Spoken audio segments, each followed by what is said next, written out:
दर्शकवृन्द नमस्कार। कार्यक्रम विशेष सवालमा यहाँहरू सम्पूर्णलाई हार्दिक स्वागत छ। म प्रेमध्वज गहा। समृद्ध र समतामूलक समाज निर्माणका लागि सञ्चार अभियान यो हो बुद्ध दर्शन टेलिभिजन। बुद्ध दर्शन टेलिभिजनबाट हरेक हप्ताको यसै समयमा प्रसारण हुने कार्यक्रम विशेष सवालमा हामी विशेष व्यक्तिसँग विशेष विषयमा विशेष कुराकानी गर्ने गर्दछौँ। दर्शकवृन्द, कार्यक्रम विशेष सवालको आजको अङ्कमा हुनुहुन्छ डम्बर खतिवडा। उहाँ नयाँ शक्ति पार्टी नेपालको केन्द्रीय कार्यकारिणी सदस्य तथा केन्द्रीय प्रशिक्षण विभाग प्रमुख हुनुहुन्छ। म उहाँसँग विशेष गरी वर्तमान समयमा देखिएको राजनीतिक परिस्थिति, नेपालको राष्ट्रिय राजनीतिक परिस्थिति र उहाँको पार्टी नयाँ शक्ति पार्टीका विभिन्न आयामहरूको बारेमा पनि केही कुराकानी गर्न गएको छु। म उहाँलाई स्वागत गर्न चाहन्छु। स्वागत छ यहाँलाई कार्यक्रम विशेष सवालमा। धन्यवाद। आराम हुनुहुन्छ? हजुर, ठिक छ। नवलपरासी चाहिँ के को सन्दर्भमा आइपुग्नु भएको? यो पार्टी प्रोग्रामकै हिसाबले म आइपुगेको हुँ होइन। अहिले विशेष त अब यो नवलपरासी जिल्ला दुईटा प्रदेशमा बाँडिएपछि होइन, यो नवलपुर क्षेत्र चाहिँ 4 नम्बर प्रदेशमा परेको छ र यसको केन्द्र जस्तो चाहिँ यो काबुसती छ र यसमा चाहिँ हाम्रो यो नवलपुर क्षेत्रको पार्टीको आन्तरिक एउटा छलफल भेला कार्यक्रम थियो। त्यो सन्दर्भमा म यहाँ आएको थिएँ। म जस्तो कार्यक्रमको भूमिकामा पनि मैले भने हजुर, नेपालको वर्तमान राजनीतिक परिस्थितिकै बारेमा म विशेष गरी तपाईँसँग कुरा गर्न चाहन्छु। तपाईँ नयाँ शक्ति पार्टी नेपाल जो एउटा नेपालको पुरानो पार्टीहरू जो छ त्यसको विकल्प बन्न सक्छ है भनेर एउटा ठुलो उत्साह जाँगर बोकेर बनेको यो नयाँ शक्ति पार्टी नेपालको तपाईँ केन्द्रीय प्रशिक्षण विभाग प्रमुख पनि हुनुहुन्छ, केन्द्रीय सदस्य पनि हुनुहुन्छ। तपाईँ ले नेपालको जो अहिले देखिएको राजनीतिक परिस्थिति छ त्यसलाई चाहिँ कसरी मूल्याङ्कन गर्नुभएको छ?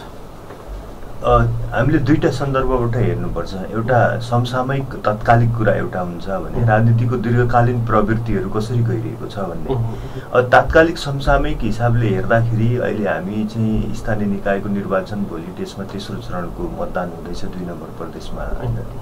त्यसपछि हाम्रो नयाँ संविधान सभाले बनाएको नयाँ संविधान कार्यान्वयनको प्रक्रियामा छ। प्रदेश र केन्द्रको चुनावको मङ्सिरमा घोषणा भएको छ। यो एउटा सकारात्मक पाटो पनि छ होइन। हामीले 60-70 वर्ष लगाएर संविधान सभाबाट नेपाली जनताले आफ्नो संविधान आफै बनाउने र त्यसलाई चाहिँ कार्यान्वयन गर्ने भन्ने जुन पक्ष छ त्यसको एउटा पाटो सकारात्मक पनि छ। यी कुराहरूलाई हेर्दाखेरिमा चाहिँ एउटा सकारात्मक ढङ्गले लिन हामी अगाडि नै बढिराखेका छौँ भन्ने देखिन्छ। तर सँगसँगै हामीले चिन्ता गर्नुपर्ने, अलिकति दुःख लाग्ने या असन्तुष्ट हुनुपर्ने कुराहरू के छ भने हाम्रो डेमोक्रेसी, हाम्रो लोकतन्त्र, हाम्रो अर्थतन्त्र, हाम्रो प्रशासनिक प्रणाली, हाम्रा आम लोकतान्त्रिक संस्कृतिहरू, पोलिटिकल कल्चरहरू कता गइरहेका छन् भन्ने दृष्टिकोणबाट हेर्नुभयो भने फेरि चिन्ताजनक अवस्था पनि छ होइन।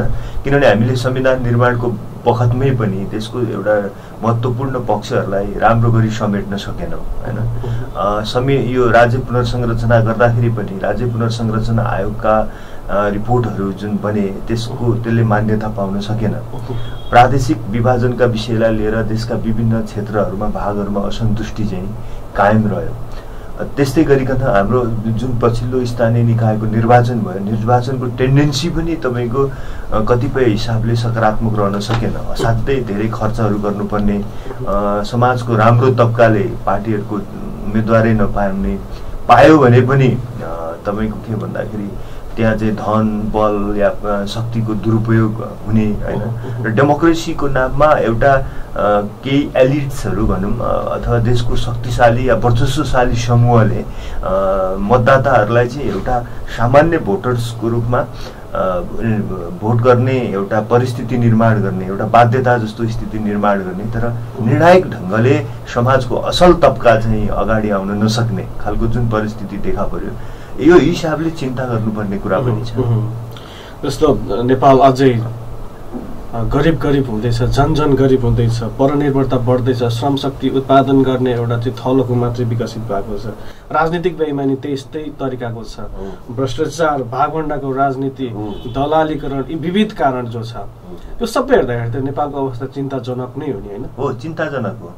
यद्यपि अब कुनै पनि समाजको विकास क्रमको एउटा ऐतिहासिक प्रक्रिया हुन्छ। हामीले चिन्ता मात्रै लिएर त नेपाललाई रातारात सुधार्न सक्दैनौँ। तर त्यस हिसाबले एउटा लोकतान्त्रिक आन्दोलनको प्रक्रिया जुन ढङ्गले अगाडि बढेर आयो, आजको संविधानसम्म आइपुग्दाखेरि केही सकारात्मक चिजहरू भनौँ, तर आधारभूत लोकतान्त्रिक मान्यताहरूलाई हाम्रो संविधानले मान्यता त दियो, जस्तो बहुदलीय लोकतन्त्र, गणतन्त्र, सङ्घीयता, धर्मनिरपेक्षता, सामाजिक न्याय, समाजवाद उन्मुख, समावेशिता, समानुपातिकता जस्ता सिद्धान्तहरूको एउटा कन्स्टिट्युसनल म्यानेजमेन्ट त भयो होइन, तर यसको कार्यान्वयन र यसले व्यवहारमा समार्नुपर्ने दिशा चाहिँ सही बाटोतिर गइरहे जस्तो अहिले पनि लाग्दैन। जस्तो अब यो जुन परिस्थिति छ त्यो परिस्थितिलाई अब नयाँ शक्ति पार्टी नेपालले जस्तो तपाईँले भन्नुभयो यो चिन्ता मात्रै लिइराख्नुपर्ने अवस्था होइन, यो विकासको क्रमको एउटा चाहिँ प्रोसेस भित्रकै कुरा हो भनेर चित्त बुझाउने बेला हो कि अथवा होइन नेपालले त्यस्तो धेरै आरोह अवरोह खेपिसक्यो, नेपाल त समृद्धको बाटो समृद्धि बन्निसक्नुपर्ने टाइम त्यसले गुजारिसक्यो भन्ने र त्यो खालको विश्लेषण पनि हुन्छ। यस्तो हुन्छ यसमा अब के नेपाल आफ्नै कसरी जाँदैछ भने नेपालको सन्दर्भबाट हेर्ने एउटा कुरा र विश्व मानव समाजसँग चाहिँ रिलेट गरेर हामीहरूले आफूलाई हेर्ने कुरा, विश्व मानव समाज कसरी गइरहेछ र हामी कहाँनेरि छौँ र नेपाली समाज कसरी गइरहेछ र हामी कहाँनेरि छौँ भन्ने दुईटा तरिका हुन्छ। त्यसैले हामीले आफूलाई मात्रै हेरेर हुँदैन होला, किनभने हामी नेपाल भन्ने देश पृथ्वीको एउटा भिन्न या अलग टापु या अलग राज्य त होइन, यो पनि पृथ्वीमा भएको मानव समुदायको एउटा अंश हो भने संसारका अरू राष्ट्रहरूले चाहिँ धेरै ठुल्ठुलो प्रगति गरेर जाने होइन। यही भन्नु न, अघि मैले भने यो हाम्रो संविधानमा जुन बहुदलीयता, गणतन्त्र, सङ्घीयता आदि सिद्धान्तहरू स्थापित भए यो त जनआन्दोलन 62-63 पछि अस्ति 1 दशक अगाडि भयो नि त।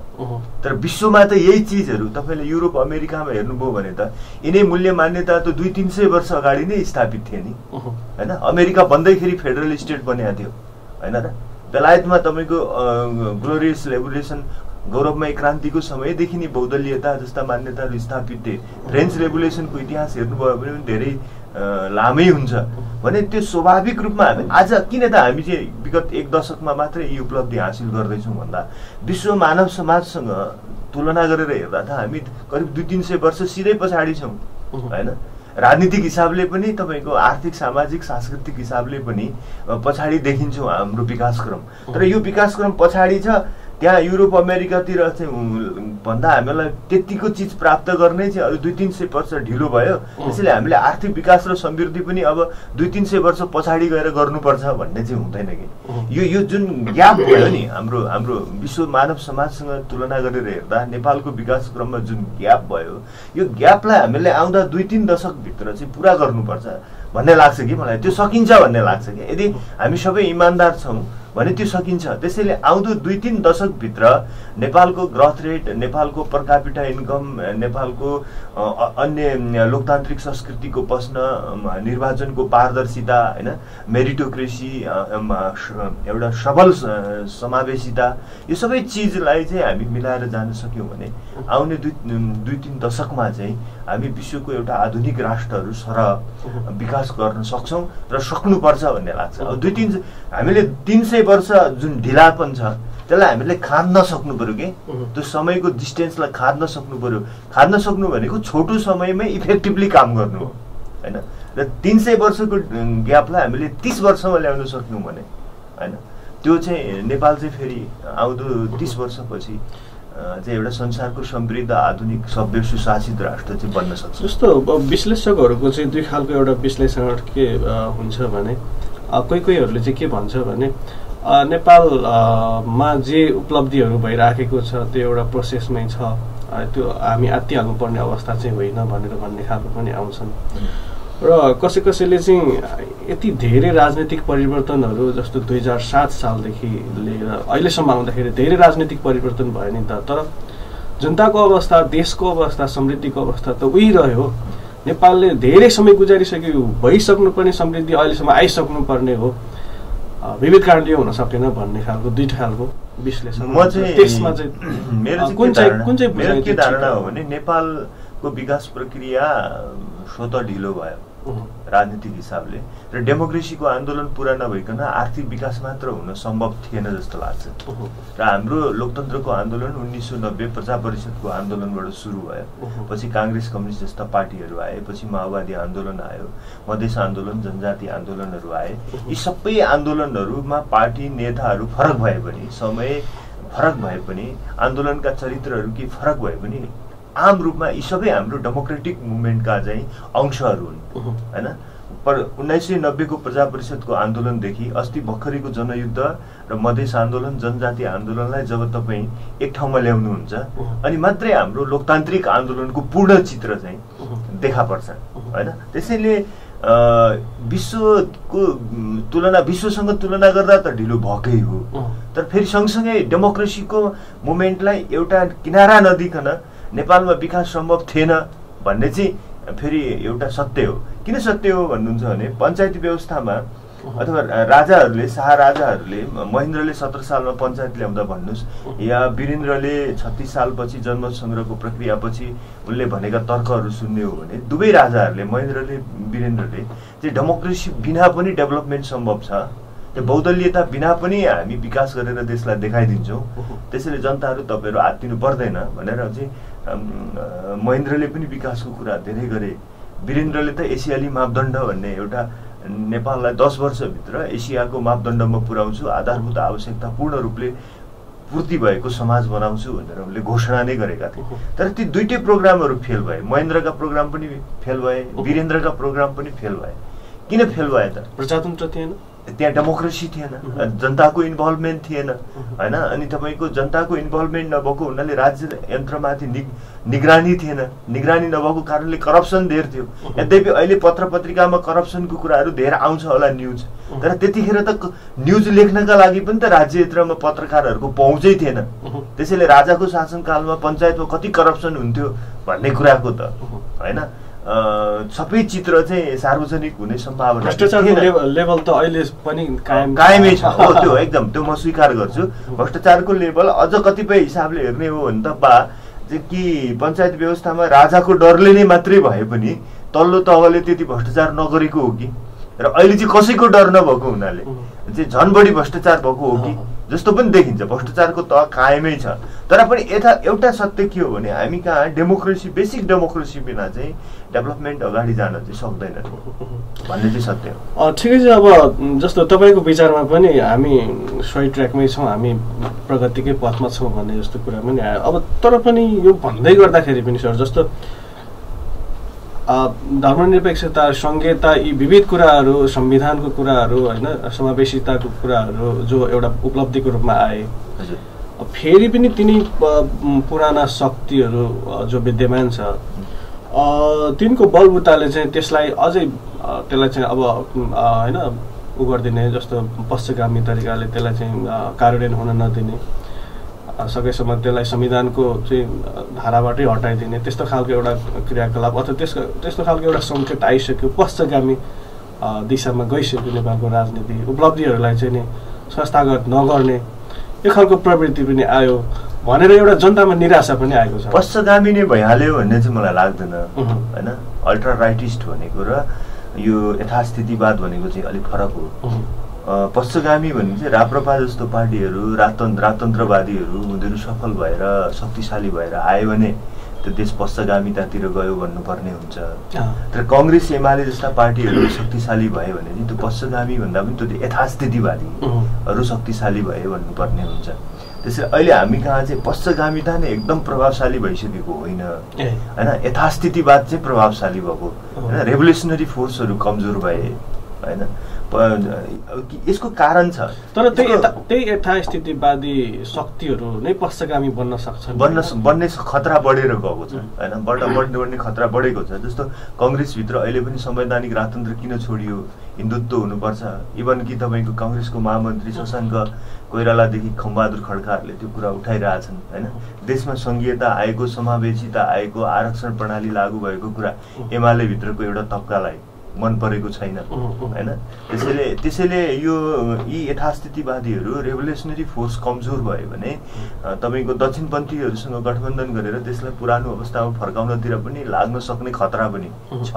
त्यसैले गर्दा पनि हामीले अग्रगामी हस्तक्षेप गर्नुपर्ने हुन्छ नेपालको राजनीतिमा र नयाँ शक्तिको एउटा उद्देश्य नेपालको राजनीतिमा अग्रगामी हस्तक्षेप गर्नु पनि हो हैन। यथास्थितिवादी फोर्स शक्तिहरूमा पनि एउटा दबाव सिर्जना गर्ने कि यो समाजलाई पछाडि फर्काएर हामी निकास दिन सक्दैनौँ, अगाडि बढेर मात्रै निकास दिन सक्छौँ, विकास दिन सक्छौँ भनेर। र दोस्रो कुरो चाहिँ के भन्दाखेरि यथास्थितिवादी शक्तिमा प्रेसर गर्ने कुरा त भइगयो, सँगसँगै एउटा अल्टरनेटिभ फोर्स पनि निर्माण गर्ने, क्या रेभोल्युसनरी फोर्स पनि निर्माण गर्ने जसले समाजको अग्रगामी यात्रा, परिवर्तनको यात्रा, रूपान्तरणको यात्रालाई चाहिँ सहज बनाओस् हैन। त्यस हिसाबले पनि हामीले यो नयाँ शक्ति अभियान सुरुवात गरेका हौँ भन्ने लाग्छ।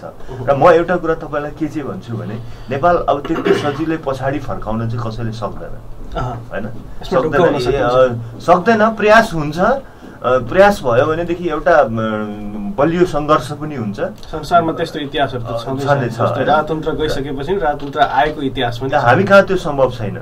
प्रयास हुन्छ, त्यसलाई असफल पारिन्छ भन्ने लाग्छ। र असफल किन पारिन्छ भने नेपाली जनताको चेतना चाहिँ खास समय यथास्थितिवादी शक्तिलाई साथ दिने र खास समयमा त्यसका कमजोरीहरू उजागर भएपछि फेरि रेभोल्युसनरी धारमा, क्रान्तिकारी धारमा चाहिँ गोलबन्द हुने छ, देखिन्छ त्यो चरित्र। अहिले तत्काललाई कङ्ग्रेस एमाले अलिकति बढी सिट ल्याइहाले पनि उनीहरूले न त नेपालमा प्रतिगामिता सफल हुनेछ, न त यथास्थितिवाद दीर्घकालसम्म जान सक्छ। यो मुस्किलले 1 दशकको कुरा हो भन्ने मलाई लाग्छ। फेरि रेभोल्युसनरी फोर्स चाहिँ नयाँ ढङ्गले सङ्गठित भएर आउँछ भन्ने कुरामा म चाहिँ विश्वस्त छु। अब भनेपछि जस्तो राजनीतिक दलहरू जो पुराना थिए यिनीहरूले चाहिँ देशलाई अपेक्षाकृत ढङ्गले अगाडि बढाउन सकेनन् भनेर चाहिँ नि यी दलहरू असफल भए भनेर चाहिँ अब नयाँ शक्तिहरू जस्तो तपाईँको आफ्नो दल नयाँ शक्ति पार्टी नेपाल, विवेकशील लगायतका विभिन्न दलहरू आएका छन्। तर यिनीहरूले चुनावमा चाहिँ जस्तो गत होइन पहिलो र दोस्रो चरणको जो चुनाव भयो स्थानीय तहको निर्वाचन होइन, त्यसमा पनि यिनीहरूले खासमा आफ्नो राम्रो पर्फर्मेन्स देखाउन सकेनन्। अब आशा चाहिँ कहाँनिर कसरी? यसमा 1-2वटा कुराहरू यहाँहरूले संसारमा काम गर्ने साथीहरूले बुझिदिनुपर्छ र विश्लेषकहरूले बुझिदिनुपर्छ भन्ने लाग्छ। के हो भने यो पहिलो र दोस्रो चरणको स्थानीय निकायको जुन चुनाव भयो त्यो चुनावमा चाहिँ नयाँ दलहरूमाथि डिस्क्रिमिनेसन गरिएको थियो। समान मैदानमा, समान हैसियतमा, कानुनी हैसियतमा हामीलाई चुनाव लड्न दिइएको थिएन।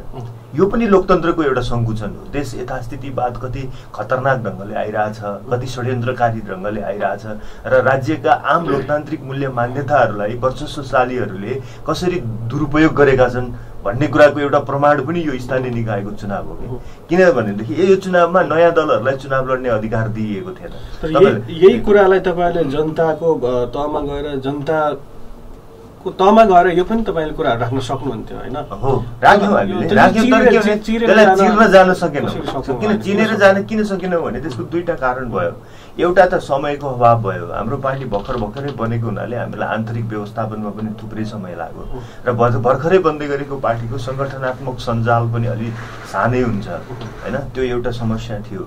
दोस्रो के भयो भने देशमा लामो समयदेखि निर्वाचन नभएको हुनाले अलिअलि कचाककुचुक अलिकति राम्रो नराम्रो हुँदै गरोस् तर स्थानीय निकायमा कम्तीमा निर्वाचित प्रतिनिधि आउन् भनेर जनताहरूमा नि एकदम तिर्खाएको मान्छेले पानीको क्वालिटी नखोजे जस्तो नि एकदमै धेरै तिर्खा लागेको छ। अलिकति नराम्रै धमिले पानी भए पनि पिदिउँ भन्ने जस्तो खालको चाहिँ मनस्थिति चाहिँ मतदाता र जनतामा देखियो। किनभने चुनाव त स्थानीय निकायको चुनाव नभएको त 20औं वर्ष भइसकेको थियो हैन। यो चुनावमा कस्तो कानुन ल्याइयो, कस्ता विधिहरू अपनाइयो, निर्वाचन आचार संहिता कस्तो बनाइयो, निर्वाचन आचार संहिताको पालना भयो कि भएन, दलहरू बीचमा समान मान्यताका आधारमा चुनाव चिन्हहरू दियो कि दिएन, ब्यालेट कस्तो छापियो, ब्यालेटको क्यारेक्टर कस्तो थियो, पार्टीहरूको चुनाव के अरे यथास्थितिवादी दलहरूको चुनाव चिन्हलाई किन सबभन्दा माथि राखियो लगायतका थुप्रै प्रश्नहरूतिर जनताले ध्यान दिएन र त्यसको हामीले राम्ररी भण्डाफोर गर्न पनि सकेनौँ। त्यसको कारण के थियो त भन्दा जनताहरू लामो समयदेखि एउटा स्थानीय तहको सत्ताको अभावमा बसिरहेका थिए र त्यसलाई पुरा गर्न चाहन्थे। त्यस जनताको त्यो भावनालाई पनि हामीले ध्यान दिनु पर्थ्यो। सत्ताका बदमाशीहरूको भण्डाफोर पनि गर्नै पर्थ्यो। त्यो जनताको त्यो भावनालाई पनि ध्यान दिनुपर्ने कारणले हामीले अलिकति कम्प्रोमाइज जस्तो गऱ्यौँ र हामीले ठिक छ चुनावमा जाने हाम्रो लोकतान्त्रिक निष्ठाको कुरा हो, त्यो भएर हामीले केही सापटी चिन्हहरू लिएर लड्यौँ होइन, चुनाव चिन्हहरू लिएर लड्यौँ, जसले गर्दा हाम्रो चुनावी परिणाम चाहिँ राम्रो नहुनु स्वाभाविक थियो। किन स्वाभाविक थियो भन्नुहुन्छ भने अर्काको चिन्ह भनिसकेपछि गठबन्धनको कुरा हुन्छ, आफूले चाहे जस्ता उम्मेदवारहरू त्यहाँ चाहिँ जनताको बिचमा प्रस्तुत गर्न चाहिँ सकिँदैन, पाइँदैन होइन, यो सबै बाध्यताहरू थिए र त्यसको बावजुद पनि हामीले आफ्नो लोकतन्त्रप्रतिको निष्ठा पुष्टि गऱ्यौँ, चुनावमा भाग लियौँ, जे जस्तो सफलता हासिल गऱ्यौँ, त्यो एकदम प्रारम्भिक चरणका लागि त्यो निराशाजनक छैन भन्ने लाग्छ। यो एउटा विडम्बना जस्तो पनि देखिएको छ कि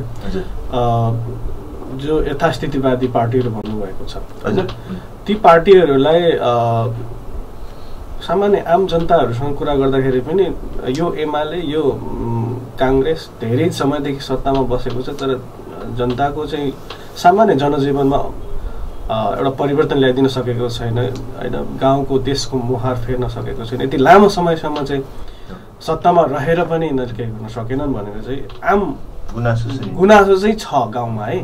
तर निर्वाचनको परिणाम देखिन्छ उनीहरूकै पक्षमा, यो भएको चाहिँ के हो त? यो एकदमै रोचक कुरा हो, रोचक प्रश्नमा तपाईँ आउनुभयो भन्ने लाग्छ र नेपालको राजनीतिक भविष्यको कार्यदिशा यही चिजले अब निर्धारण गर्छ कि यदि जनताले आफ्नो चेतनालाई नयाँ ढङ्गले सङ्गठित र संस्थागत गर्न सकेन भने हामी लामो समयसम्म चाहिँ यथास्थितिवादको दलदलमा फस्न सक्छौँ। जसरी 46 सालदेखि अहिले हामी 74 सम्म आइपुग्दा करिब 30 वर्ष हाम्रो बित्न लागेको छ। हिजो हामीले पञ्चायतले शासन गरेको 30 वर्षलाई चाहिँ कालरात्रि या एउटा असफल शासनकालका रूपमा चित्रण गर्यो। यदि त्यो तुलना गर्ने हो भने त अहिलेको यो 30 वर्ष पनि फेरि एउटा अर्को असफल शासनकाल हो होइन, किन यो बिचमा पनि त देशको आर्थिक समृद्धि सुशासन त सम्भव भएको त छैन। तथापि जनताले फेरि तिनीहरूलाई नि किन भोट दिइरहेछन् भन्दा जनताको मनोविज्ञानमा हेर्नुपर्ने हुन्छ, त्यहाँ मतदाताको मनोविज्ञानलाई हेर्नुपर्छ। एउटा कुरा त उनीहरूले एकदमै बलियो सङ्गठनात्मक सञ्जाल सिर्जना गरेका छन् लामो समयदेखि, 6 साल 7 सालदेखि होइन। उनीहरूको सङ्गठनात्मक सञ्जाललाई चुनौती दिने गरी अर्को व्यवस्थित राजनीतिक दलले आफ्नो सङ्गठनात्मक सञ्जालको विस्तार गर्न सकेको छैन। दोस्रो, जनता के हुँदो रहेछ भने अलिकति शक्तिको आडमा बस्न चाहने चाहना चाहिँ नेपाली समाजको व्यापक देखिन्छ। हिजो 17 सालमा कु भयो होइन, तपाईँको निर्वाचित प्रधानमन्त्री बिपी कोइरालालाई जेल हालियो होइन। यदि जनता लोकतन्त्र चाहिन्छ भन्ने त जनतालाई थाहा थियो नि त। सम्पूर्ण जनता भोलिपल्टै उठेको भए त राजाको कु त 17 सालमै असफल हुन्थ्यो, तर जनता त उठेन। जनता त एकैचोटि 46 सालमा 30 वर्ष पछाडि आएर उठो भनेपछि के भने हेरौँ न त। हिजो ज्ञानेन्द्रले ओभरटेक गर्दा पनि तपाईँले ध्यान दिनु होला, सुरुमा जनता उठेन। जब ज्ञानेन्द्रले सञ्चार माध्यमहरूमाथि सेन्सर गर्न थाल्यो, उसले चाहिँ एकदमै अब यो महेन्द्रको बाटोमा लाग्यो है ज्ञानेन्द्र भन्ने जनतालाई पर्यो, अनि मात्रै जनआन्दोलन 62-63 चाहिँ उठ्यो। त्यसैले जनताले अर्को एउटा सङ्गठित विकल्प नआउन्जेलसम्म र यथास्थितिवादी शासनका सबै पक्षहरू चाहिँ अलिकति भण्डाफोर नहुन्जेलसम्म चाहिँ त्यो नयाँ विकल्पलाई बुझ्न सकेको देखिँदैन। हाम्रो नेपाली जनताको चेतना या मनोवैज्ञानिक मतदाताहरूको मनोविज्ञान चाहिँ त्यो देखिँदैन। त्यसैले उनीहरूको पुरानो सङ्गठन सञ्जाल, राज्यमा उनीहरूको पहुँच, पैसा धन गुण्डा या राज्य शक्तिको दुरुपयोग। अहिले त तपाईँ हेर्नु कर्मचारी तन्त्र हाम्रो निष्पक्ष तटस्थ छ भनियो भने त्यसको पनि व्यापक राजनीतिकरण गरिएको छ। पार्टी पिछेका ट्रेड युनियनहरू त्यहाँ छन्, त्यहाँबाट उनीहरू घुस खान्छन् या लेभी कलेक्ट गर्छन्, त्यही पैसा लगेर चुनावमा खर्च गर्छन्। त्यसैले गर्दाखेरि चुनावमा जसको ठुलो ताउरमाउर देखियो त्यसैले जित्छ होला भनेर मतदातालाई भ्रम पर्ने, अनि कसले जित्छ हौ जित्ने मध्येको एउटालाई भोट दिनु पर्यो नभए त भोट खेर जान्छ भन्ने खालको मनोविज्ञान बनाउने। यसरी गर्दा हामीले किन वैकल्पिक राजनीतिको एउटा ठुलो चुनौती तपाईँले भनेको ठाउँमा छ। हामीले मतदाताको यो मनोविज्ञानलाई पनि परिवर्तन गर्न समाजमा नयाँ मतदाता शिक्षालाई चाहिँ पैरवी गर्नुपर्ने देखिन्छ कि लोकतन्त्रमा जनता सार्वभौम हो, मतदाता सार्वभौम हो, तपाईँले शक्तिशालीलाई दिने होइन होइन, ठिक एजेन्डालाई दिने हो, सत्यको पक्षमा लाग्ने हो, ताउरमाउर गर्ने पक्षलाई, धेर खर्च गर्ने पक्षलाई, ठुलो मोटरसाइकल र्याली निकाल्ने पक्षलाई नै भोट दिनुपर्छ भन्ने अबको दुनियाँमा छैन। तपाईँको विचारको रिफ्लेक्सन कुन पार्टीमा छ, कसको एजेन्डामा छ भन्ने खालको एउटा चेतना लान जरुरी छ कि त्यसको अभावलाई जनतामा त्यो चेतनाको अभाव जुन छ त्यो अभावलाई चाहिँ यथास्थितिवादी दलहरूले चाहिँ मानसिक शोषण गरेका छन् भन्ने लाग्छ। जनताको तहमा पनि एक खालको चेतना आउनुपर्ने आवश्यकता छ। त्यो पार्टीको चाहिँ ब्याकग्राउन्ड के हो, त्यसको भूमिका के हो, त्यसको योगदान के रह्यो नेपालमा भनेर त्यो भन्दा पनि जो अलिकति तडक भडक जसले देखाएको छ जित्ने चाहिँलाई दियो भन्ने एउटा मतदातामा त्यो देखिन्छ। तर आम लोकतान्त्रिक मूल्य मान्यताको लामो अभ्यास भएको देशको मतदाता चाहिँ त्यस्तो हुँदैन। जस्तो तपाईँले इन्डियामा हेर्नुभयो भने त्यहाँ पनि काङ्ग्रेस र कम्युनिस्ट पार्टी नै हो भनिन्थ्यो, अरू त त्यहाँ विकल्पै जन्मिँदैन भनिन्थ्यो नि त होइन। अहिले तपाईँ हेर्नुहोस् त कति राम्रो राम्रो नयाँ नयाँ विकल्पहरू आइरहेछ। यद्यपि बिजेपीको वैचारिक रूपले म बिजेपीको मान्ने मान्छे होइन, तर बिजेपी पनि त एउटा नयाँ धारको दल होइन, त्यहाँ जन्मिन सक्यो जसले मेजोरिटी ल्यायो। तपाईँको दिल्लीमा आप आयो होइन, तपाईँको के भन्दाखेरि अरू पनि क्षेत्रीय दलहरूको विकास त्यहाँ भयो। तपाईँको वेस्ट बङ्गालमा तृणमूल कङ्ग्रेस आयो होइन। तपाईँ युरोपतिर हेर्नुभयो भने भर्खरै 6-7 महिना अगाडि जस्तो भएको फ्रान्सको चुनावमा त्यहाँ चाहिँ एउटा 1 वर्ष पनि नभएको पार्टीले चाहिँ तपाईँको राष्ट्रपति चुनाव जित्यो। राष्ट्रपति मात्रै चुनाव दिएन, त्यसपछि भएको संसदीय चुनावमा उसले संसदभित्र मेजोरिटी पनि ल्यायो होइन। यस्ता थुप्रै उदाहरणहरू छन् संसारमा। तर हाम्रो नेपालको जसरी राजनीतिक मतदाताहरूको राजनीतिक चेतनाले एजेन्डाको बेसमा भोट दिनुपर्छ भन्ने भावनालाई विकास गर्न सकेको छैन। र चाहिँ के भने मातृ पार्टी भावना भन्छु कि मैले, यो मदर पार्टी थट भन्छ। त्यो चाहिँ कस्तो भने म बच्चा हुँदा 16-17 वर्षको उमेरमा कसको सङ्गतमा परेँ, त्यो सङ्गतमा परेर एकपल्ट त्यो पार्टी या त्यसको सञ्जालभित्र छिरिसकेपछि त्यो नै मेरो मुख्य पहिलो फर्स्ट पार्टी भयो। त्यो मुख्य पहिलो र फर्स्ट पार्टी भएपछि अब जिन्दगीभरि मैले त्यही पार्टीको बााउन्ड्रीभित्र बस्नुपर्छ, त्यसलाई मात्रै भोट दिनुपर्छ र मर्दा पनि त्यसकै झन्डा उडेर मर्नुपर्छ भन्छ। यसलाई मातृ पार्टी भावना भन्छ। भनेपछि यो हाम्रो देशमा चाहिँ मातृ पार्टी भावना भएको मतदाताहरूको सङ्ख्या चाहिँ ठुलो भयो। जबसम्म एजेन्डा बेसमा इस्यु बेसमा भोटिङ गर्ने मतदाताहरूको हामी ठुलो पङ्क्ति निर्माण गर्न सक्दैनौँ, लोकतन्त्र फस्टाउँदैन। दोषीको त जस्तो जनताको त्यो दास मानसिकता जो यो पार्टी मेरो बुवा यो पार्टीमा थियो, मेरो चाहिँ पुर्खाहरू यो पार्टीको थियो, म त्यही पार्टीको हुनुपर्छ भन्ने एउटा दास मानसिकता, जनताको त्यो दास मानसिकता दोषी हो कि तपाईँ जस्तो नयाँ शक्तिहरू नयाँ विकल्प लिएर आएका पार्टीहरूले उनीहरूलाई बुझाउन नसक्नुमा दोष कसको हो? होइन, दोषी यसमा नभनौँ। हाम्रो समाजको मनोवैज्ञानिक संरचना कसरी निर्माण भयो भनेर विश्लेषण गर्ने कुरा हो। जनता त एउटा सार्वभौम हो, तिमीले हामीलाई भोट दिएनौ त्यसैले तिमी चाहिँ चेतनाहीन मान्छे हो भन्न हामीले मिल्दैन। त्यो ठिक कुरा पनि हुँदैन। अहिले हाम्रो समाजको सोच्ने तरिका त्यस्तो बनेछ भनेर हामीले बुझ्नु पर्यो। र त्यो चाहिँ होइन है, त्यस्तो चाहिँ होइन। लोकतन्त्रमा त्यो चेतनाबाट चाहिँ लोकतन्त्र फस्टाउँदैन होइन। एजेन्डा एकातिर हुन्छ, पार्टी अर्कोतिर हुन्छ, शक्ति अर्कोतिर हुन्छ। जस्तो हेर्नु न, हिजो कङ्ग्रेस एमाले चाहिँ संवैधानिक राजतन्त्र मान्ने पार्टी थिए होइन। संवैधानिक राजतन्त्र गणतन्त्र आएको ठिक कि बेठिक, गणतन्त्र आएको चाहिँ ठिक। उनीहरू संघीयता विरोधी थिए होइन। संघीयता आएको ठिक कि बेठिक, संघीयता आएको चाहिँ ठिक। गणतन्त्र आएको पनि ठिक, संघीयता आएको पनि ठिक। फेरि काङ्ग्रेस एमाले जितेको पनि ठिक भन्यो भने त एजेन्डा र पावर दुईतिर भयो नि त होइन। जबसम्म हामीले चाहिँ यस्तो खालको एउटा राजनीतिक संस्कार बनाउन सक्नुपर्छ, कुनै पनि पार्टीले यो एजेन्डा लिउन्जेल यो ठिक, मैले यो एजेन्डालाई भोट दिएको, भोलिपल्ट यो पार्टीले यो एजेन्डा छोडो या यो एजेन्डाको सान्दर्भिकता सकियो, अर्को एजेन्डा आयो, अर्को एजेन्डामा फलानु पार्टी चाहिँ बढी दमदार भएर आयो, म उसलाई भोट दिन्छु। यस्तो खालको मतदाताको पङ्क्ति निर्माण गर्न सक्नुपर्छ। त्यो हामीले सकिरहेको छैनौँ र हामीलाई लाग्छ हाम्रो एउटा दायित्व मध्ये, हाम्रो थुप्रै दायित्व छ होइन। नयाँ शक्ति पार्टीको वैकल्पिक राजनीतिका थुप्रै दायित्वहरू छन्। थुप्रै दायित्वहरूमध्ये एउटा दायित्व चाहिँ मतदाताको मनोविज्ञानलाई फेर्ने प्रयास गर्नुपर्ने हो।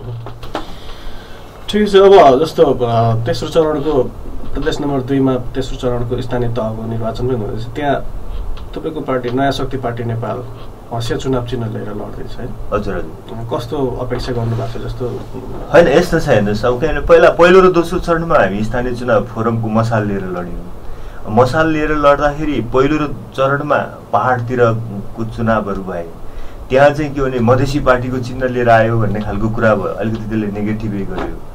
दोस्रो चरणमा उहाँहरू पनि भएको, हामी पनि भन्यो, मधेस पहाड जोडिएको क्षेत्रहरूको चुनाव भयो। त्यहाँ चाहिँ टिकेटिङको प्रब्लम भयो, किनभने हामी पनि दावेदार भयौँ, फोरमको साथीहरू पनि दावेदार हुनुभयो। थुप्रै ठाउँमा हाम्रो गठबन्धन मिलेन, केन्द्रीय स्तरमा चिन्ह बाँडफाँड गर्ने भन्ने पनि लोकल्ली उम्मेदवारहरू मिलाएर लड्न चाहिँ सकिएन। अब अहिले तेस्रो चरणमा चाहिँ जहाँ 2 नम्बर प्रदेशमा चुनाव हुँदैछ, त्यहाँ चाहिँ यदि हामी मिलेर गर्न सकेको भए उहाँहरूलाई पनि फाइदा हुन्थ्यो, हामीलाई पनि फाइदा हुन्थ्यो। तर उहाँहरूले चाहिँ अब फेरि त्यो गठबन्धन तोड्ने निर्णय गर्नुभयो। हामी हँसिया लिएर लड्यौँ। अब चिन्ह पनि नयाँ छ होइन, त्यसैले अब धेरै आशावादी त म हुन्न, त्यो किनभने अब एकछिनलाई ठुलो कुरा गरेर मात्रै राजनीतिमा केही हुँदैन। तर पनि मलाई लाग्छ हामीले धेरै ठाउँमा सम्मानजनक भोट ल्याउँछौँ र अलिअलि जित्छौँ पनि होला भन्ने लाग्छ। शुभकामना छ यहाँलाई, राम्रो परिणाम आओस्। यो चुनावको परिणाम चाहिँ गत चुनावमा र आगामी चुनावमा जस्तो होला होइन, चुनावी परिणाम जे जस्तो भए पनि एक खालको जनताले जो नयाँ शक्ति पार्टीलाई होइन जस्तो यसको स्थापना 72 फागुनमा जो होइन भयो र त्यतिखेर जनताको जति क्रेज थियो यो पार्टीप्रति पछिल्लो समयमा त्यो होइन विश्वास त्यो आशा हुन्छ नि यो नयाँ शक्ति पार्टी साँच्चीकै नयाँ शक्ति पार्टी आयो है, अब साँच्चीकै यसले देशको मुहार फेर्छ होइन, देशमा भएका सम्पूर्ण समुदायलाई मिलाएर एक खालको राष्ट्रिय एकता निर्माण गरेर यो अगाडि बढ्न सक्छ है भनेर एक खालको चाहिँ म आफूले पनि त्यो महसुस गरेको थिएँ होइन। पहिलो कुरो त चुनावी परिणामले त्यो देखाएन होइन, त्यसको विविध पाटाहरू आयामहरू थिए होला नि, त्यसको कारण चाहिँ तपाईँले प्रश्न पनि पारिसक्नुभयो। त्यो चुनावी परिणामलाई छोडेर तपाईँको आफ्नै त्यो पार्टीको संरचनालाई हेर्दाखेरि पनि पार्टी भएका गतिविधिहरूलाई हेर्दाखेरि पनि एउटा आशा गर्न सक्ने एउटा बाटो एउटा चाहिँ ठाउँ चाहिँ रहेन, किनभने पटक पटक आशा लाग्दा मान्छेहरूले पार्टी छोड्दै गएका छन्। रामेश्वर खनाल, उमाराम खनाल लगायतका पछिल्लो समयमा परशुराम तामाङ जो सहअध्यक्ष हुनुहुन्थ्यो, सहसंयोजक हुनुहुन्थ्यो पार्टीको, ती मान्छेहरूले चाहिँ अब आशा लाग्दा मान्छेहरूले छोड्दै गएको अवस्था। अब बाबुराम भट्टराईकै मात्रै जो विश्वासले यो पार्टीलाई चाहिँ यो पार्टी छ है भन्ने एउटा चाहिँ मान्छेले त्यो बुझ्न थालिसक्यो, एउटा झुन्डको रूपमा मात्रै परिणत भएको हो भन्ने खालको एक खालको विश्लेषण। अब नयाँ शक्ति पार्टी एउटा झुन्ड मात्रै भयो है भन्ने खालको एक खालको चाहिँ विश्लेषण आइसक्यो। अब चाहिँ तपाईँहरू कसरी अगाडि बढ्नुहोस् यो कुरालाई कसरी? हेर्नुहोस्, अब यस्तो कुनै पनि देशको राजनीतिक आन्दोलन त्यो देशको सामाजिक चेतनाको सापेक्षतामा अगाडि बढ्छ।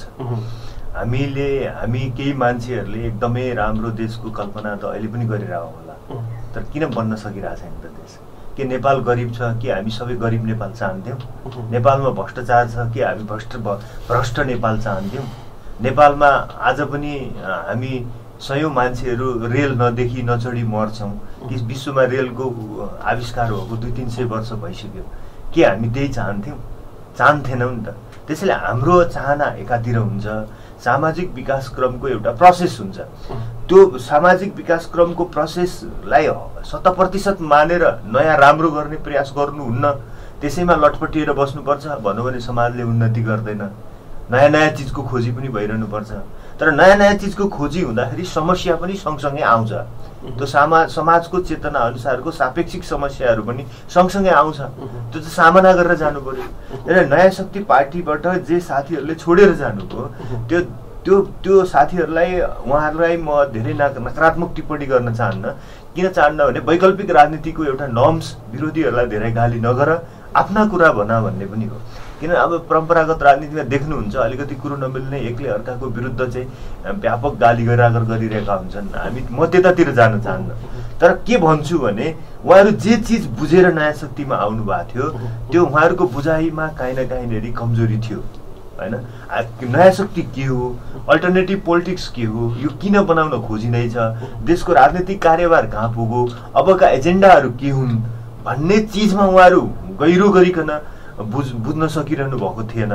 र के मात्रै ठानिरहनु भन्दा एउटा नयाँ पार्टी बन्यो, त्यो पनि बाबुराम भट्टराईको पूर्व प्रधानमन्त्रीको नेतृत्वमा बन्यो। यो पार्टी त अरू पार्टीहरू जस्तै छिट्टै ठुलो भइहाल्ने रहेछ, यसको स्थापना बेला पनि ठुलो पार्टीहरूको जस्तै ठुलो आमसभा भयो भनेपछि यो पार्टीभित्र अरू पार्टीमा जस्तै पद पोजिसनहरू खोज्नुपर्छ भन्ने धारणाबाट बढी प्रभावित साथीहरू आउनुभयो। अनि पछि त्यो त भएन। नभए तपाईँ भन्नु न, 1 वर्ष अगाडि हामी नेपाललाई चाहिँ एउटा संसारको विकसित सुशासित देश बनाइ छाड्छौँ भनेर टोडीखालमा भेला भएर कसम खाने, अनि एउटा नाथे स्थानीय चुनाव, त्यो पनि चुनाव चिन्ह नभएको चुनावमा हार्यो भनेर त्यो चुनावको 3 चरण पनि पुरा नभइकन भाग्ने त? कि त 1 वर्ष अगाडि त्यो कसमले खानुहुन्न थियो यो पार्टी बन्दैन भन्ने एउटा विश्वासले आउनु नै हुँदैन थियो? कम्तीमा आइसकेपछि त कम्तीमा 5-10 वर्ष धैर्यता गर्नु पर्दैन होइन? त्यसैले उहाँहरूको बुझाइमा र हाम्रो पार्टीको स्थापनाको लक्ष्यबिच चाहिँ काहीँ न काहीँ तालमेल चाहिँ मिलेन भन्ने मलाई लाग्छ। त्यो नमिलिसकेपछि उहाँहरूले यसको भविष्य देख्नु भएन होला। हामी त यसको भविष्य देखिरहेछौँ, अझ टटकारो देखिरहेछु मैले। हैन। किनभने नेपालमा अल्टरनेटिभ पोलिटिक्स बिना हैन चाहिँ कसरी बन्छ त नेपाल? ल एकछिनलाई एउटा सरल प्रश्न गरौँ न। 30 वर्ष भयो पुराना पार्टीहरूले नेपाल चलायो, नेपाल एउटा आधुनिक विकसित देश बन्न सकेन। ल मानिलिउँ कि हामीहरूले यिनै पार्टी हुन्, यिनीहरूलाई भोट दिने भनेर अरू 30 वर्ष यसरी नै उनीहरूलाई भोट दिउँ र अरू 30 वर्ष उनीहरूले यसरी नै शासन गरे भने 60 वर्ष हुन्छ हाम्रो डेमोक्रेसीको हिस्ट्री। 60 वर्षपछि पनि हामी यतिकै गरिब नेपाल हुन्छौँ भने के भयो त? कसरी तपाईँ हस्तक्षेप गर्नुहुन्छ यो परिस्थितिलाई? यो परिस्थितिलाई काहीँ न काहीँनिरबाट त हस्तक्षेप गर्नु पर्यो नि त। अब त परशुराम तामाङ जतिको, रामेश्वर खनाल जतिको, मोमाराम खनाल जतिको साथीहरू जो जसको एउटा राम्रै विद्वान इन्टेलेक्चुअल्स गनिनुहुन्छ, उहाँहरूले यो यति पनि एउटा पूर्वानुमान विश्लेषण नगरिकन आउनु भएको थियो त यो पार्टीमा?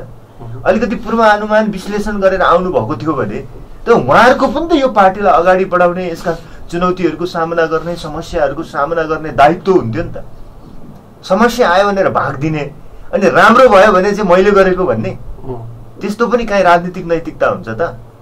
हैन।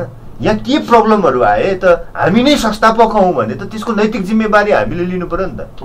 अरू मान्छे पो पुरानो बिपीले बनाएको पार्टीमा अहिलेको कङ्ग्रेसको साथीहरू लागेका होलान् हैन, पुष्पलालले बनाएको पार्टीमा अहिलेको कम्युनिस्टको साथीहरू लागेका होलान्। हामी त हाम्रो पार्टीको त हामी नै संस्थापक हौ नि त। अनि आफैले स्थापना गरेको पार्टी 1 वर्ष 1.5 वर्ष नपुग्दै आफैले 50 वटा गाली गर्दै हिँड्छन् मान्छे। त्यो एउटा दूरदृष्टि हुन्छ भन्दा मलाई हुन्छ जस्तो लाग्दैन। र म तपाईँलाई के आश्वस्त गराउन चाहन्छु भने उहाँहरू निस्केर जानुभयो, यो पार्टीमा लागिसकेपछि एउटा पनि मान्छे निस्केर नजाओस् भन्ने हाम्रो आग्रह हुन्छ, कसैको पनि चित्त नदुखोस् भन्ने हाम्रो आग्रह हुन्छ। त्यो हामी प्रयास गर्छौँ पनि। तर उहाँहरू गएको मात्रै कारणले यो पार्टीको भविष्य रोकिँदैन। किन इतिहासको परिवर्तन, ऐतिहासिक परिवर्तनहरू आवश्यकताले बन्छन् कि रहरले बन्दैनन्। हामीले यो पार्टी रहरले बनाएको रहेछ भने हामीले जतिसुकै बल गरे पनि यो बन्दैन। ऐतिहासिक आवश्यकताले बनाएका रहेछौँ भने जसले छोडेर गए पनि यो बन्छ, किनकि नयाँ पुस्ताले यसलाई उठाएर लिएर जान्छ। तपाईँले केही मान्छेहरू गएको कारणले अलिकति ठाउँ खाली भयो भन्ने जस्तो त लाग्यो होला। तर डाक्टर बाबुराम भट्टराईले त माओवादी पार्टी फोडेर त्यो पार्टी बनाउनु भएको होइन, एक्लै निस्केर बनाउनु भएको। आम बुझाइ पनि के भइसकेको छ भने अब यति छोटो समयमा यो पार्टीमा शिथिलता आइसक्यो, पार्टीले गरी खाँदैन। म यो 1.5 महिना उहाँ अहिले पछिल्लोचोटि परशुराम सर, हाम्रो देवेनजीहरू निस्केर गइसकेपछि पनि एउटा राष्ट्रिय हिसाबले आफै व्यक्तिगत रूपमा पनि डुलिरहेको छु। यस बिचमा म 7 वटा प्रदेशमा पनि पुगेँ होइन, विभिन्न जिल्लाहरूमा पनि पुगेँ, 10-15 वटा जिल्लामा पनि पुगेँ। तपाईँले भन्नु झट्ट बाहिर हेर्दा केही नाम चलेको मान्छेहरू निस्किँदै जान्छ त्यस्तो लागेको होला, तर तलबाट एउटा यस्तो राम्रो नयाँ पुस्ताको पङ्क्ति हामी कहाँ बढेर आइरहेछ, त्यसले हाम्रा खाली सबै संरचनाहरू पुरा गरिदिएको छ। तपाईँलाई एउटा कुरा भनौँ कि नेपालमा अहिले नयाँ शक्ति पार्टी अहिले 75 77 जिल्ला भयो के अरे। हिजो मात्र तपाईँहरूको नवलपुर जिल्लामा हाम्रो जिल्ला भेला थियो होइन, त्यसले 77 जिल्लामा नेटवर्क भएको कति पार्टी छन् नेपालमा? मलाई लाग्दैन, मुस्किलले 4-5 वटा छन्। फोरम, राजपा जस्तो क्षेत्रीय दलहरू हुनु होला, उहाँहरू खास प्रदेशमा जिल्लामा बलियो हुनु होला, तर 75 जिल्लामा नेटवर्क भएको 744 वटा स्थानीय निकायहरूमा चाहिँ तपाईँको चाहिँ एउटा आफ्नो उपस्थिति, सानो ठुलो उपस्थिति भएको दलहरूको सङ्ख्या कति छ नेपालमा? त्यसभित्र त एउटा नयाँ शक्ति पनि हो नि। यद्यपि हामीले अहिले जनतालाई पर्याप्त मनोवैज्ञानिक ढटास दिन सकेनौँ होला, राम्रो भोट ल्याउन सकेनौँ होला होइन, त्यो आफ्नो ठाउँमा छ। तर म चाहिँ त्यस्तो मान्छेहरूले जसरी अनुमान गर्छन् त्यस्तो निराशाजनक अवस्था चाहिँ हाम्रो छैन। यो कुरा चाहिँ म 100% सम्पूर्ण जनसमुदायलाई पनि आश्वस्त हुँदा आग्रह गर्दछु। 77 वटै जिल्लामा चाहिँ हाम्रो सङ्गठन छ भनेर मात्रै चित्त बुझाउनु पर्ने त्यो त होइन, तर फेरि हाम्रो विकासको चरण कति हो भनेर पनि त तपाईँले हेरिदिनु पर्यो नि त। यहाँ त 70 वर्षदेखिका पार्टी छन् नि होइन र? हामी त कति हो त नि, 1.5 वर्षको पार्टी हो नि त। हामीले त कुनै पनि पुरानो पार्टीको ब्रान्ड प्रयोग गरेको होइन नि। हिजो एमाले फुटेर एमाले भए जस्तो त हामी होइन, कङ्ग्रेस फुटेर प्रजातान्त्रिक कङ्ग्रेस र तपाईँको नेपाली कङ्ग्रेस भए जस्तो त हामी होइन, राप्रपा फुटेर राप्रपा र राप्रपा नेपाल भए जस्तो त होइन होइन। हामी त बिल्कुल नयाँ आधारमा नयाँ शक्ति बनाउँदैछौँ। डाक्टर बाबुराम भट्टराईले माओवादी भित्रको केन्द्रीय कमिटी या संसदीय दल फुटाएर अर्को पार्टी दर्ता गर्नुभएको त होइन। उहाँले त संसद पद पनि माओवादी पार्टीको साधारण सदस्यता पनि राजीनामा गरेर बाहिर निस्किनु भएको र एक्लैबाट सुरु गर्नुभएको हो। त्यसैले त्यो आधारमा हेर्ने हो भने त हामी त जिरो हो नि त। 0बाट सुरु गर्दैछौँ, शून्य तहको आन्दोलन हो नि त यो। शून्य तहको आन्दोलन 1.5 वर्षमै देशव्यापी रूपमा फैलियो भने नेपालको कुन पार्टीको विकास क्रम चाहिँ यति छिटो छ त? जस्तो कम्युनिस्टहरूकै कुरा गरौँ, आज देशमा कम्युनिस्ट पार्टीहरूको ठुलो प्रभाव छ विभिन्न समूहहरूको गरेर। उहाँहरूको गठन 6 सालमा भएको थियो, 15 सालमा चुनाव भएको थियो। 6 सालदेखि 15 साल कति वर्ष हुन्छ भन्नु त, होइन? करिब यता 4 होइन 10 करिब 1 दशकपछि चुनाव हुँदा पनि उहाँहरूले कति जित्नु भएको थियो? त्यही 4 सिट त जित्नु भएको थियो, होइन र? भने 10 वर्ष बनेको पार्टीले चुनाव लड्दा त 4 सिट जितेको थियो त्यतिखेर भने हामी त 1.5 वर्षमा देशभरि फैलिरहेछौँ नि त। यो चिज चाहिँ धेरै छिटो हो भन्ने मलाई लाग्छ। त्यसैले निराश तपाईँले भने जस्तो उपलब्धिको हिसाबले खर्लप्पै देश ढाकेर एउटा नयाँ विकल्प बनेर आएर पहिलो चुनावमै फर्स्ट सेकेन्ड पार्टी बनेर आएर देशको नेतृत्व गरेर देशलाई विकास सुशासन र समृद्धिको मार्गमा होइन राष्ट्रिय एकताको मार्गमा अगाडि बढाएर देशलाई छिटोभन्दा छिटो विकास गर्न पाएको भए त त्यो एउटा गजबको कुरा, मजाको कुरा हुन्थ्यो। त्यस्तो इच्छा त हाम्रो हुने भयो, तर त्यो वस्तुगत परिस्थितिले साथ दिएन। तर पार्टी निर्माणको क्रम चाहिँ धेरै निराशाजनक होइन हाम्रो। अब चाहिँ जस्तो नयाँ शक्ति पार्टी नेपाल जो थोरै नै भए पनि आशा लाग्दा मान्छेहरू होइन त्यहाँबाट गइसकेपछि अब चाहिँ त्यस्तो नहुनको लागि त्यस्तो केही नयाँ त्यस्तो केही योजना छ अथवा कसरी बढ्नुहुन्छ? होइन, अब हामी अहिले ठ्याक्कै हाम्रो चाहिँ के हो भने अब यो परिस्थितिमा पार्टीको सङ्गठनलाई पुनर्गठित गर्ने सम्पूर्ण स्थानीय निकायहरूमा यो निर्वाचनभन्दा अगाडि यो असोज मसान्तभित्र पार्टीको प्रथम स्थानीय तहको अधिवेशनहरू गर्ने, जिल्ला तहका अधिवेशनहरू गर्ने, होइन पार्टीका जनसङ्गठनहरू आङ्गिक सङ्गठनहरूको पुनर्व्यवस्थापन गर्ने र चाहिँ आउने चुनावमा सामना गरेर जाने रणनीतिमा छौँ। र अब हाम्रो आफ्नै चुनाव चिन्ह पनि अब यो प्रादेशिक र सङ्घीय चुनावका लागि निर्वाचन आयोगले व्यवस्था गरेपछि हामी आफ्नै ढङ्गले आफ्ना उम्मेदवारहरू छनौट गर्ने प्रचार गर्ने तरिकाले जान्छौँ। हाम्रो विश्वास के छ भने आउने चुनावमा पनि हामी त्यति असाध्यै हस्तक्षेपकारी भूमिकामा आउन सक्दैनौँ होला हाम्रो मात्र शक्तिले। यदि जनताले चाहेर भोट दिनुभयो भने त लोकतन्त्रमा केही छैन, जनताले बुझेर भोट दिनुभयो भने त छोटो समयमा पनि राजनीतिक दलहरूले उन्नति गर्न सक्छन्। तर नेपालको मनोविज्ञान त्यस्तो देखिँदैन। त्यसैले हामी एउटा सम्मानजनक पार्टीका रूपमा चाहिँ आउँदो चुनावमा आउँछौँ र आउँदो 5 वर्षपछि चाहिँ को इलेक्सनमा चाहिँ हामी यो देशलाई लिड गर्छौँ भन्ने चाहिँ हाम्रो योजना हो। आगामी 5 वर्षभित्र चाहिँ त्यो हुन सक्छ। त्यो हुन सक्छ। ठिक छ, अब कार्यक्रमको लगभग अन्ततर्फ पनि आएका छौँ। अब देशको समृद्धि विकासको लागि 5 वटा होइन तपाईँको चाहिँ नि एउटा मूल नारा जस्तो होइन, अनि आदर्श वाक्य छ अलौकिक विकास, आर्थिक विकास, समृद्धि सम्भव हाम्रै पालामा सम्भव छ भन्ने खालको। विशेष गरी त यसले अबको चाहिँ नेपाल समृद्ध बन्न सक्ने भनेको खालि आर्थिक विकासले बाट नै मात्रै हुन सक्छ है भन्ने खालको चाहिँ तपाईँको आदर्श वाक्यमा जो देखियो। समस्या चाहिँ नेपालमा के हो? अब आर्थिक क्रान्ति अगाडि हुनुपर्ने हो कि सामाजिक क्रान्ति अगाडि हुनु? किनभने अहिलेसम्म पनि तपाईँको चाहिँ नि धेरै कम्युनिस्ट पार्टीहरू जन्मिए नि, ती कम्युनिस्ट पार्टीहरूले चाहिँ आर्थिक कुरा मात्रै गरे होइन, आर्थिक विकास हुनुपर्छ। तर पनि त्यो एउटा आर्थिक विकास हामीले हासिल गर्न सकेनौँ। त्यो किनभने एक खालको विश्लेषण के छ भने सामाजिक तहमा सामाजिक क्रान्ति नै भएको छ। सामाजिक क्रान्ति भइसकेपछि बल्ल चाहिँ आर्थिक क्रान्ति हुनुपर्ने हो। त्यसो भएर हामी विफल भयौँ। अझै पनि चाहिँ तपाईँको जाति जाति बिचमा भेदभाव छ होइन, एउटा सङ्गठित भेदभाव छ। अहिलेसम्म पनि तपाईँको चाहिँ दलितहरूलाई चाहिँ मन्दिरबाट पाखा लगाइएको अवस्था छ। नाकको आधारमा चाहिँ अनुहारको वर्णको आधारमा चाहिँ भेदभाव गर्ने चलन अझै पनि छ। तपाईँहरूले पनि त्यही जो अहिलेसम्म विद्यमान कम्युनिस्ट पार्टीहरूले चाहिँ आर्थिक मात्रै कुरा गरे, आर्थिक समानताको मात्रै कुरा गरे होइन, त्यही तपाईँहरूले पनि एक खालको हुन त सिको गरेको छैन भनेर भन्नुभयो। त्यो खालको एउटा सिको गरेको जस्तै जस्तै देखियो। तपाईँहरूले चाहिँ सामाजिक विकासमा सामाजिक क्रान्तिमा चाहिँ किन जोड दिनु भएन? आर्थिकलाई नै किन जोड दिनु भयो तपाईँले? यो इन्ट्रेस्टिङ रोचक प्रश्न गर्नुभयो। मलाई लाग्छ नेपालको कम्युनिस्ट पार्टीहरूले कहिले पनि आर्थिक क्रान्तिको कुरा गरेन। अर्थ नै सबै चिज हो भन्ने एउटा दार्शनिक व्याख्या चाहिँ उनीहरूले गरे। धनकै आधारमा मात्रै मान्छेहरू वर्ग बन्छ र वर्ग सङ्घर्ष नै या वर्गीय अन्तर्विरोध नै समाजको मुख्य अन्तर्विरोध हो भन्ने व्याख्या चाहिँ गरे। तर उनीहरूको राजनीतिक कार्यक्रम चाहिँ जहिले के अरे उनीहरूको कार्यक्रम चाहिँ जहिले पनि राजनीतिक थियो। जस्तो नयाँ जनवादी क्रान्ति गर्ने, बहुदलीय जनवादी क्रान्ति गर्ने, अक्टोबर क्रान्ति गर्ने, लेनिनको मोडेलको सोभियत सत्ता ल्याउने, माओको मोडेलको संयुक्त जनवादी अधिनायकत्व ल्याउने भन्ने खालका ढाँचाबाट उनीहरू चलेका थिए। नेपालको राजनीतिक कार्यभार सिधा अब आर्थिक विकास, सुशासन र समृद्धिको युगमा आइपुग्यो भनेर प्रष्टसँग भन्ने दल मलाई लाग्छ नेपालमा पहिलो दल नयाँ शक्ति नै हो भन्ने लाग्छ, यदि एउटा बिना पूर्वाग्रह भन्ने हो भने। यद्यपि अहिले सबैले भन्दै हुनुहुन्छ, त्यसले हामीलाई के लाग्छ भने वैचारिक लिड हामीले गर्यौँ भन्ने चाहिँ हामीलाई लाग्छ।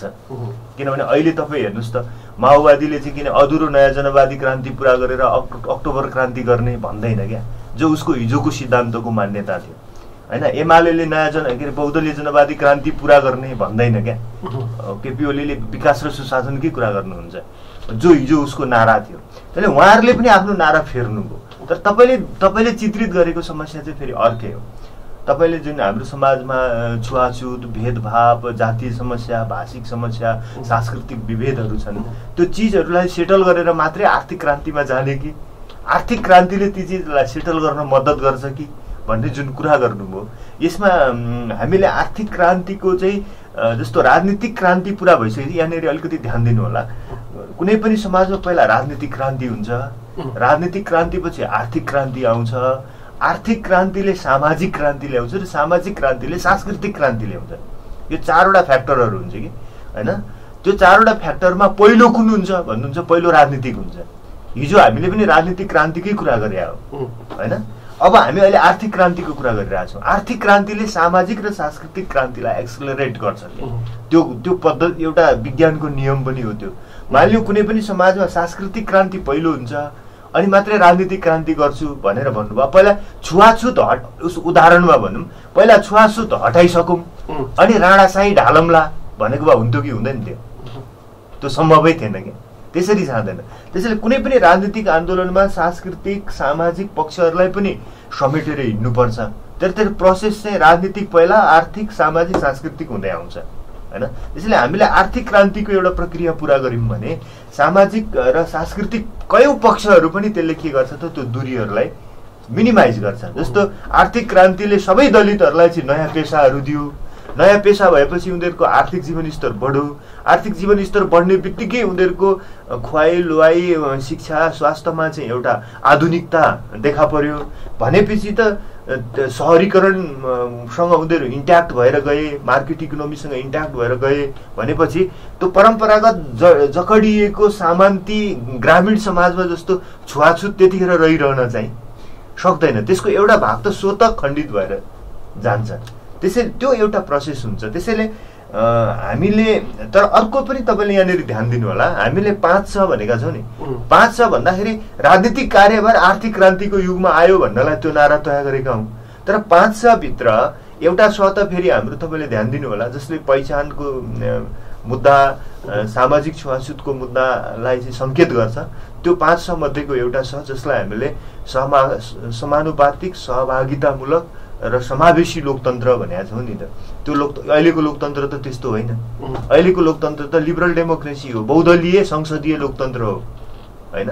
बहुदलीय संसदीय लोकतन्त्रले छुवाछुतको मुद्दा, जनजातिको मुद्दा, मधेसीको मुद्दा, भाषिक सांस्कृतिक समस्याको मुद्दाहरूलाई कति सम्बोधन गर्न सक्छ या सक्दैन भनेर अहिले हामी देखिरहेछौँ। अनि यो लोकतन्त्रको ढाँचालाई जब हामी चाहिँ के भने समानुपातिक, समावेशी र सहभागितामूलक लोकतन्त्रको ढाँचामा परिणत गर्नेछौँ यो लोकतन्त्रलाई होइन, त्यतिखेर त फेरि त्यो लोकतन्त्रको त्यो ढाँचाले त संरचनात्मक रूपमै नै तपाईँको आदिवासी, जनजाति, महिला, मधेसी, दलित, मुस्लिमहरूको समस्यालाई चाहिँ एउटा नयाँ ढङ्गले सम्बोधन गर्छ र निकास दिन्छ भन्ने लाग्छ। भनेपछि नयाँ शक्ति पार्टी नेपालको चाहिँ परिकल्पना के हो भने आर्थिक विकास सँगसँगै सामाजिक विकास, सामाजिक समानता पनि आउँछ भन्ने कुरा आउँदैन होइन। त्यो आर्थिक क्रान्तिले सामाजिक असमानताका पर्खालहरूलाई भत्काउन र त्यसको दूरीलाई कम गर्न मद्दत गर्छ। दूरीलाई कम गर्न, अन्त्य गर्न होइन, मिनिमाइज गर्न मद्दत गर्छ। र हामीले भनिरहेको लोकतन्त्रको प्रोसेस छ त्यसले चाहिँ सामाजिक सांस्कृतिक यो जसलाई आर्थिक क्रान्तिले दूरी कम गर्छ नि त्यो बाँकी दूरीलाई मेटाउन चाहिँ फेरि हामीसँग राजनीतिक कार्यक्रमै चाहिन्छ। त्यो हामी दुईटै चिज सँगसँगै गर्छौँ कि सँगसँगै गर्छौँ।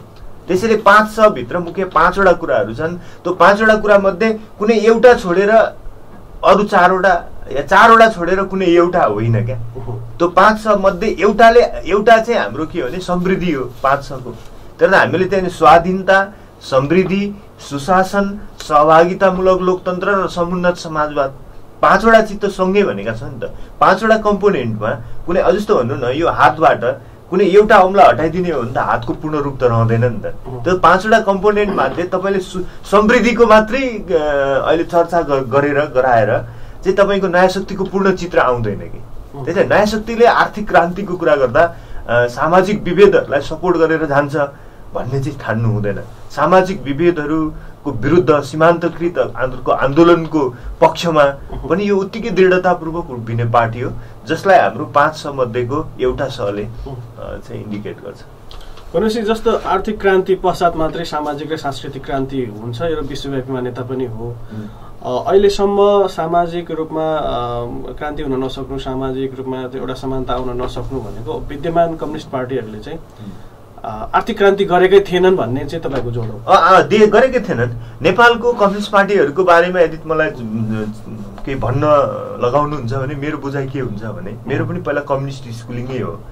उहाँहरू एकदम ठुलो ऐतिहासिक दिविधामा हुनुहुन्छ भन्ने लाग्छ होइन। द ग्रेट इल्युजन भन्न सक्छौँ यसलाई हामी।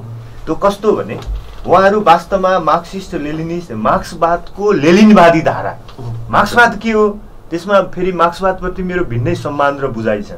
तर मार्क्सवादको लेनिनवादी धारालाई पक्रेर आउनुभयो। जो वास्तविक मार्क्सवाद थियो कि थिएन भन्ने कुरा चाहिँ लेनिनकै पालादेखि बहस थियो। लेनिनकै पाला भन्दा अगाडि नै बर्नस्टिन, काउस्की, लोजा लेक्जेम्बर्ग जस्ता थुप्रै चिन्तकहरू थिए। उनीहरूले चाहिँ मार्क्सवादको भिन्नै खालको भाष्य निर्माण गरेका थिए। तर लेनिनिस्ट भाष्यलाई उनीहरू पक्रेर आए। तर लेनिनिस्ट भाष्य चाहिँ सन् 1990 को दशकसम्म आइपुग्दा संसारको करिब 46वटा देशहरूमा कम्युनिजम थियो। आजको 2टा देशहरू उत्तर कोरिया र क्युबामा मात्र बाँकी छ। शासन प्रणालीको हिसाबले चाइना, लाओस, भियतनाममा पनि होला। तर आर्थिक प्रणालीका हिसाबले चाइना, लाओस, भियतनाम चाहिँ पुँजीवादी राष्ट्रमा परिणत भइसकेका छन् हैन। 2टा देश क्युबा र उत्तर कोरियामा त्यो बाँकी छ। त्यो पनि कति भ्रष्ट भएर गएको छ त्यसको एउटा पाटो छ। त्यसैले उहाँहरूको चाहिँ बुझाइ के हो भने हिजो उहाँहरूले मार्क्सवादको लेनिनिस्ट माओइस्ट धारलाई समात्नु भयो। विश्व राजनीतिमा त्यसको प्रयोग चाहिँ खासै सफल भएन। सफल नभइसकेपछि उहाँहरूको हृदयमा मनमा चाहिँ के परेको छ भने वास्तवमा हामीले पक्रेको राजनीतिक धार त सफल भएन विश्वमा। तर पनि पार्टी त बनाइहालियो। पार्टीले एउटा संगठनको आकार त लिइहाल्यो। त्यो छोडौँ अब यो नहुने रहेछ भनेर छोडिदिउँ। यतापट्टि आफूले बनाएको पार्टी र शक्ति चाहिँ हराएर जाने भयो हैन। पार्टी र शक्ति जोगाउनका लागि त्यो छ भने जस्तो पनि गर्ने। तर त्यो वास्तवमा छैन, हुँदैन भन्ने कुरो उहाँलाई लागेको छ। यसलाई म त ग्रेट इल्युजन भन्छु। नेपालको कम्युनिस्ट पार्टीहरूले उहाँहरूसँग अब कुनै वैचारिक दार्शनिक आधारहरू छैन। उहाँहरूसँग भ्रम मात्रै छ। उहाँहरूसँग बाँकी रहेको चिज भनेको एउटा स्कुलिङ हो। स्कुलिङले निर्माण गरेको एउटा सङ्गठनको सञ्जाल हो।